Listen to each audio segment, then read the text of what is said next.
కోరుకో భగవంతుడే కదా వరం ఇచ్చేది అనగానే సరే తల్లి మాట విన్నాడు, తండ్రి మాట విన్నాడు. మరి తన భార్య ఉంది, భార్య దగ్గరికి కూడా వెళ్ళాడు.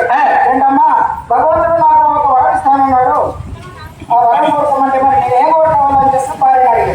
ఆ భార్య ఏమన్నాడంటే మనకి పెళ్ళి 10 సంవత్సరాలు అవుతుంది కదా, నాకు ఒక చక్కని కొడుకు రావాలని కోరుకోరాలని అని చెప్పి అన్నది. మరి ఈ ముగ్గురు ఇట్లా ఎవరి కోరిక కోరుకోవాలి? అది నాకు అర్థమైంది.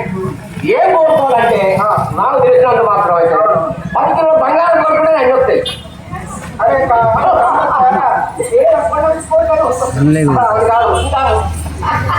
అలా కాకుండా ఇచ్చేదేమో ఒక వరం, ఈ ముగ్గురి కోరికలు కూడా నెరవేరాలి ఒకటే వరం.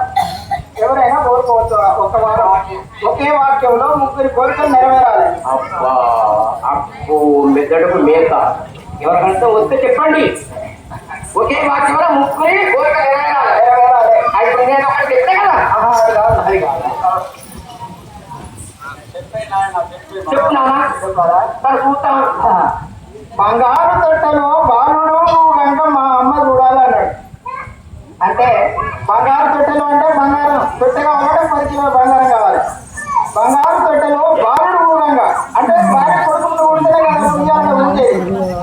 మరి మా అమ్మ చూడాలన్నాడు, తనకి కన్నొద్దనే కదా చూసేది. బంగారు తొట్టెలో బాలుడు ఊరంగా మా అమ్మ చూడాలని భగవంతుడు కోరుకున్నాడు. తదాస్తున్నాడు. ఆ 3 కోరికలు నెరవేరాయన. నీ సొంతగా నేర్చుకున్నావా?